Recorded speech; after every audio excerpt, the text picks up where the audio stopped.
Hi, I'm Delia Yoder, and this is my presentation on dragons. In this presentation, you'll learn about dragons, what dragons are, the theory behind dragons, the scientific facts that prove whether dragons exist or not, my theory about dragons, and more. Dragons have none to four legs, optional wings, claws, long necks, a tail, scales, and possibly spikes. A dragon can look like a snake with wings or like lizards. In many stories, dragon blood was considered very valuable as they were seen as magical. For example, dragon blood allows Fred and Richard Wagner's The Ring to understand the language of the forest bird. Dragons often appear in medieval fantasy literature rather than in more technology-oriented sci-fi worlds and in medieval folklore. Dragons were said to roam the earth around 70 to 240 million years ago. Based on the information we see in the Bible legends and artifacts worldwide, land and air dragons would have took on Noah's Ark and lived a little after, but died out due to the habitat and environmental change, food source complications, disease, and genetic mutations. Man also most likely played in the role of the dragon's extinction. As we read more about dragons' legends, we learn about their appearance. Rain-bringing dragons in Asian tales can shrink so small they can fit in a teacup, or grow so large they can fill the sky.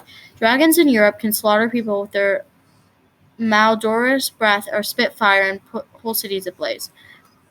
Dragons that creep in European stories are mighty cruel and dangerous. Some of these dragons hide in caves, guard valuable treasure, or devour sheep and sometimes young girls. Some people believe that people who may have discovered dinosaur fossils understandably misinterpret them as the remains of dragons. Take a look at a fossilized Stegosaurus, for example, and you might see why. The giant beasts averaged 30 feet in length, were typically 14 feet tall, and were covered in armored plates and spikes for defense. Both dragons and dinosaurs were gigantic reptiles with towering features and massive tails. Dinosaurs were strong and ferocious, but they didn't have magical fire-breathing powers. Many people believed that dragons are just in fairy tales and never actually existed. Some believe that dragons are so widespread among ancient cultures because evolution embedded an innate fear of predators in the human mind, just as prey have been shown to exhibit a fear of large animals with sharp teeth.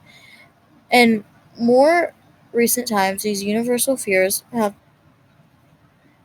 been often combined in folklore and created the myth of the dragon.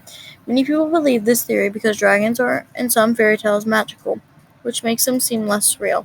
There are no exact fossils of dragons. Dragons are believed made up to scare children. Some reasons people believe that dragons exist. Dragons are on walls, pottery, textiles, petrographs, artwork, maps, books, and so on. Dragons also seem to appear on flags and banners. Dragons only started to be regulated as a myth around 100 years ago. Few people do actually believe that dragons are real. They believe that dragons are hiding in caves or underwater because there is very little of them left. They are said to be hiding to repopulate and eventually take over. I personally have disbelief that this theory is true. After you hear some of my reasonings, you might understand why. Dragons are said to be large, incredible creatures, leading to the conclusion that we might have found them by now. Dragons are animals, meaning they probably wouldn't be smart nor want enough to take over. Dragons are large creatures, which typically means they eat a lot, meaning we would notice a large decline in a population of animals. I believe something like dragons existed. Not exactly like dragons, but close to dragons.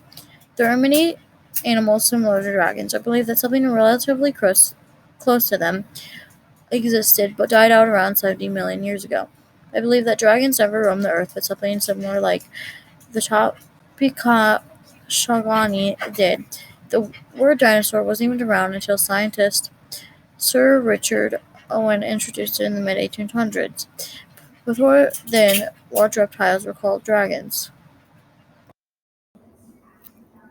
That was my presentation on dragons. I hope you enjoyed the details on what dragons are, the theories behind dragons, the scientific facts that prove whether dragons existed or not, my theory about dragons, and more.